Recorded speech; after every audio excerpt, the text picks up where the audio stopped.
자, 다음 사안 좀 얘기해 보겠습니다. 내일부터 윤석열 정부 첫 국정감사가 시작이 되는데요. 내일부터 11월 3일까지 국정감사가 진행이 됩니다. 14개 상임위 국감이 24일까지 진행이 되고요.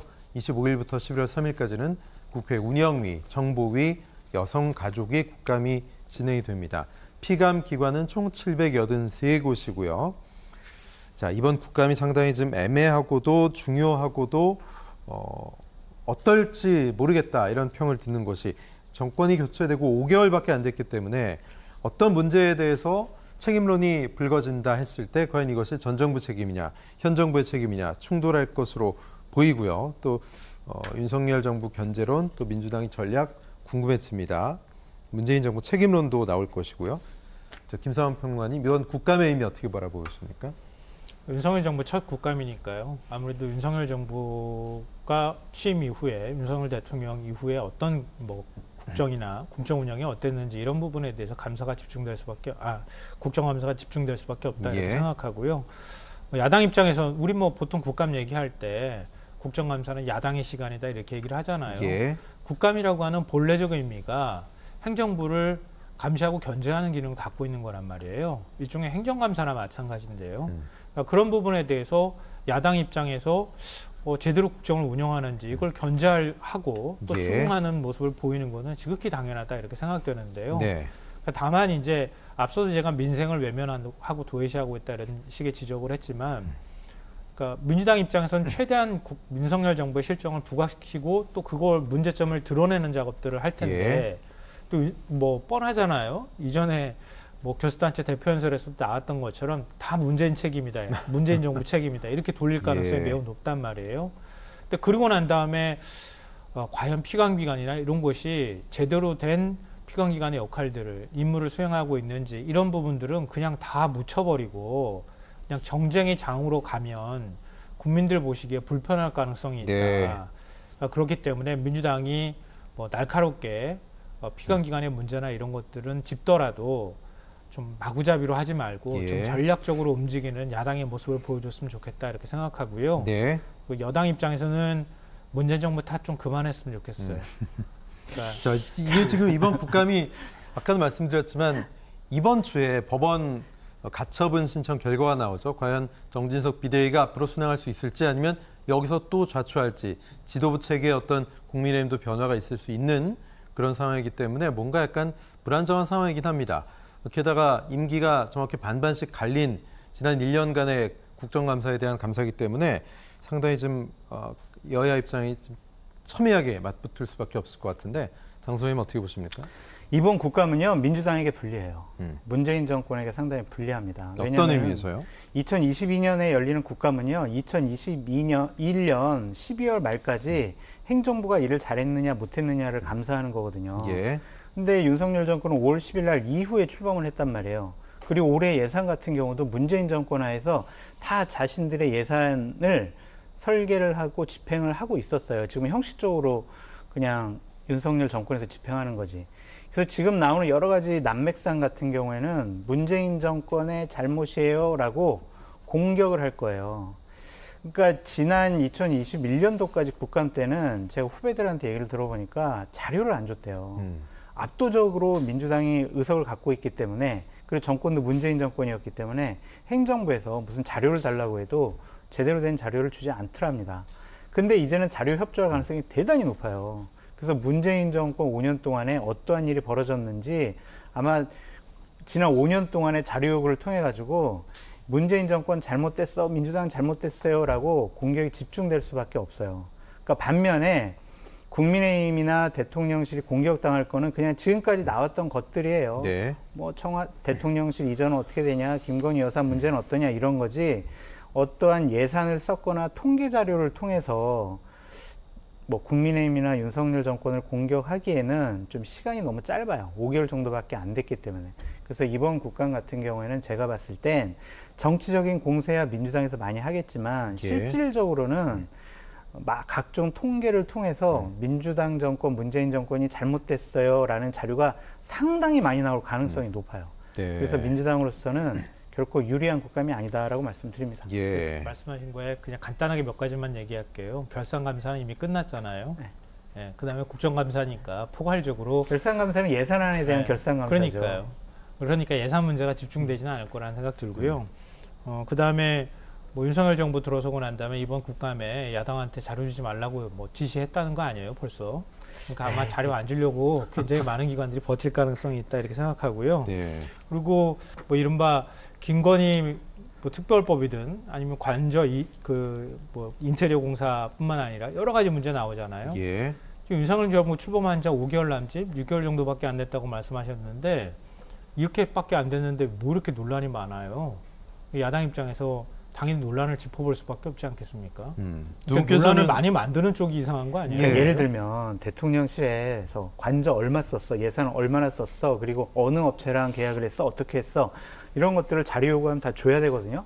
근데 대통령실 같은 건 버텨요, 안 줘요. 지난 5년 동안 문재인 정권의 청와대에서 여러 가지 계약했던 거 있을 거 아니에요. 예를 들면 탁현민이 자기 지인 업체를 통해서 대통령실 행사를 수의계약을 통해서 했다. 이런 것들 작년까지는 자료를 안 줬는데 이제는 자료 남아있는 거 다 줄 가능성이 높단 말이에요. 그래서 저는 옳다 그르다 문제가 아니라 민주당이 오히려 더 타격받을 가능성이 높다라고 말씀드려요. 지금 말씀하신 뭐 개별적인 사안들이 좀 나왔는데 상임위별로 좀 첨예하게 맞붙을 것으로 예상되는 쟁점들 어떤 것들을 좀 꼽고 싶으신지 일단 뭐 장소영부터 말씀해 주시죠. 기본적으로 운영이죠. 운영위는 국회 이제 원내대표단이 네. 대통령실, 뭐 감사원 이런 기관들을 하는 거거든요. 거기 뭐 대통령실 이전 관련된 여러 가지 예산이라든지 관저 공사라든지 예. 이런 것들을 감사할 텐데 대통령실은 자료 안 줄 가능성이 높아요. 대통령과 관련된 문제이기 때문에 국가 기밀입니다. 안보상 큰 문제가 생깁니다. 들릴 수가 없습니다. 이렇게 뻔해요. 그럼 뭐 버티면 방법이 없는 건가요? 호통치는 거죠. 막 예. 호통치면서 이제 대통령실 예산 깎을 거야 막 이러는데 예. 그건 또 예산 깎기가 쉽지가 않아요. 그리고 이제 교육위 같은 경우에는 김건희 여사 논문 표절 및 허위 학력에 대한 부분 이런 것도 상당히 야당의 공세가 심해질 것 같고 제가 또 하나만 더 말씀드리면 과방위 같은 경우에 예. 한상혁 방통위원장에 관련된 여러 가지 이제 비리라든지 공격이 심해질 것 같고 예. MBC 문화방송과 최근에 여러 가지 문제가 생겼잖아요. 네. 그런 것들에 대한 감사가 여당 측에서 상당히 소위 타깃으로 삼을 수 있다. 네, 공격이 집중될 것 같습니다. 김수환 평론가 눈여겨보는 사임이 있으십니까? 요즘에요. 문재인 정부 다 계속하는데 그런 얘기가 좀 국민 귀에 들어오던가요? 과거 그 장성철 수장하고 저하고 이 자리에서도 그런 토론을 나눴던 것 같은데요. 탄핵 이후에 박근혜 정부에서 문재인 정부로 교체되고 난 다음에 바뀌고 난 다음에 문재인 정부 인사들이 박근혜 정부 탓할 때 장성철 수장이 탄핵으로 다 끝난 거 아니에요? 이렇게 얘기했던 게 지금도 생생하게 제가 기억이 나거든요. 저는 옳다고 한 게 아니라 그럴 가능성이 높다라고 얘기한 거예요. 지금. 그러니까 이전 정부 탓을 아무리 하더라도 국민 귀에는 잘 안 들어올 거라고 생각하고요. 지금 뭐 말씀하셨지만 관저공사나 이런 거 자료 공개 안 하는데 이미 수의계약이라는 거 다 공개된 거나 다름이 없고요. 뭐 대통령 취임식에 초청 인사들 지금 상당히 많은 인사들 전부 자료 폐기해서 없다고 지금 얘기를 하고 있다고 하잖아요. 있는데 안 주는 건지 잘 모르겠고요. 그뿐만 아니라 뭐 지금 MBC 탓하면서 대통령이 비속어는 다 써놓고 난 다음에 지금 MBC가 모든 걸 만든 것처럼 이렇게 주장하는 것, 결국은 이제 언론 미디어 혁신, 제도 혁신 문제까지 아마 연결시키겠다고 하는 게 국민의힘의 보관이 아닐까 싶어요. 제가 볼 때는 그렇게 해서 방통위원장을 흔들고 지상파까지 장악하려고 하는 전 뭐 나름의 시나리오를 가지고 움직이고 있다고 의심하고 있는데요. 그러니까 과방이 굉장히 뜨거울 거고요. 뭐 행안위의 경우에는 경찰국 신설 문제가 있기 때문에 당연히 예. 뜨거울 거고, 뭐 법사위는 법무부 장관 자체가 너무 스타라 가지고 거기 굉장히 뜨거울 것 같고, 뭐 다 그렇게 하나하나씩 그런 게 오히려 더 많은 주목을 받을 것 같아요. 근데 앞서 제가 우려했던 것처럼요, 국감은 원래 그런 시간이긴 하지만 그거에만 너무 싸움으로만 가게 되면 총론으로서는 장성철 수장 지적이 맞다고 좀 봐요. 네. 싸우면 야당이 손해예요. 제가 볼 때는. 싸울 땐 싸우더라도 너무 많이 싸움하는 모습만 보이면 집권 여당 입장에서는 예를 들어서 지지율이 굉장히 높게 나오는 상황이면 모르겠는데 지지율이 바닥이잖아요. 더 내려갈 지지율도 없어요. 제가 볼 때는. 더 내려가면 진짜 심리적 탄핵이에요. 국민들한테. 여기서 윤 정부가 아니면 국민의힘이 선택하는 건 더 싸우는 방법밖에 없는 거예요. 그 막무가내로 그냥 대안 없이 끌려가는 것처럼 싸우지 말았으면 좋겠다. 그러니까 윤 정부가 국민의 삶을 얼마나 민생 문제나 이런 거 경제 문제 잘 챙기는지 외통을 통해서 뭐 전기차 문제 대안이라든가 인플레이션 감축법 대안 문제, 한미 통화 수합 문제부터 시작해서 굉장히 많은 이슈가 있으니까 그런 것들이 좀 더 쟁점이 될 수 있도록 하는 게 중요하겠다. 또 그런 부분에 있어서 얼마나 대처를 잘하는지 집권 여당을 감시하는 역할을 야당이 좀 해줘야 된다 이렇게 생각합니다. 사실 국정감사 특히 이번에 뭐 비속어 논란에서 촉발된 여야 충돌이 심상치가 않고 국감에서 그야말로 정점에 달할 것이다 이런 전망도 있는데 원래 국정감사가 정책 국감, 뭐 민생 국감. 근데 올해도 힘들 것 같고 실속 없이 또 시끄럽게만 하고 눈살 찌푸려지는 모습만 연출될 것 같다 이런 지금 예상인데 어떻게 보십니까? 이게 국정감사 하는 의미가 있습니까? 있죠. 저도 이제 국정감사를 국회에서 한 20년 해봤는데 국정감사 폐지한다고 하면요. 제일 좋아하는 사람이 첫 번째 장관. 장관이 제일 좋아하고 그 장관 부처에서 뒷받침하는 공무원들이 정말 좋아할 거예요. 국감을 통해서 그 부서가 그 장관이 일을 제대로 했냐 안 했냐를 제대로 파악해 볼 수 있거든요. 국정감사라는 제도가 공식적인 법률적인 뒷받침이 있기 때문에 자료를 요구할 수 있고 그 자료를 통해서 여러 가지 국정 현안에 대해서 국회의원들이 감시할 수 있는 제도입니다. 그러니까 이것이 자꾸 자극적으로 무슨 보여주기식 국감이 있지만 보도되지 않은 많은 곳에서는 정책 국감과 민생 국감이 진행되고 있다라고 말씀드릴 수밖에 없습니다. 제대로 진행을 하면 문제가 없을 텐데 그렇지 못한 모습이 유난히 눈에 띄니까 국민들 입장에서는. 근데 OBS 같은 경우도 솔직히 어떤 자극적인 내용을 보도하려고 하지. 저희는 자극적인 내용 보도 안 합니다. 그러니까 다른 방송사 같은 경우에는 그러니까요. 막 자극적인 거 보도하려고 그러지 차분하게 정책적으로 막 주고받는 그런 얘기들 보도를 잘 안 하시더라고요. 근데 하지만 김성환 평론가께서 얘기하셨듯이 야당은 정부 여당 당연히 감시하고 감독할 그러한 권한과 의무가 있지만 본인들도 어느 정도 집권 야당으로서 대안을 제시하는 그런 민생 국감, 정책 국감이 되길 바라봅니다. 김성환 평론가님.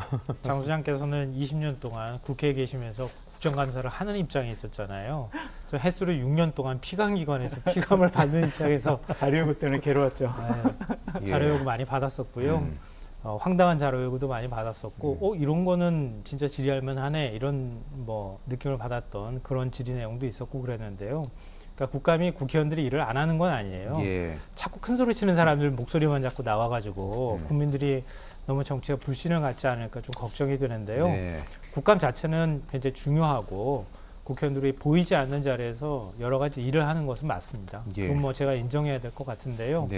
근데 이게 전체적으로 당대당 문제로 넘어가게 되면 이제 태도나 이런 것들이 좀 달라진단 말이에요. 그러니까 각각의 국회의원들이 뭔가를 하려고 해도 당과 당의 싸움으로 가게 되면 그런 게 전혀 부각되지 않는 모습으로 나타나기 때문에 그런 부분에 대해서 의원들이 좀 보이지 않게 열심히 일하는 모습 좀 많이 보였으면 좋겠다. 그런 바람 가져봅니다. 근데 뭐 괜히 정치적으로 오해 살 만한 일, 자꾸 싸움으로 야당을 이끌어가는 일 좀 윤석열 정부도 안 했으면 좋겠고요. 올해 국감은 정책 국감, 민생 국감에 좀 치우친 국민들 속 시원하게 하는 국감이었으면 좋겠습니다. 불가능합니다. 기대하지 마십시오. 두 분과는 말씀 여기까지 나오죠. 장성철 소장님, 김성환 평론가님 고맙습니다.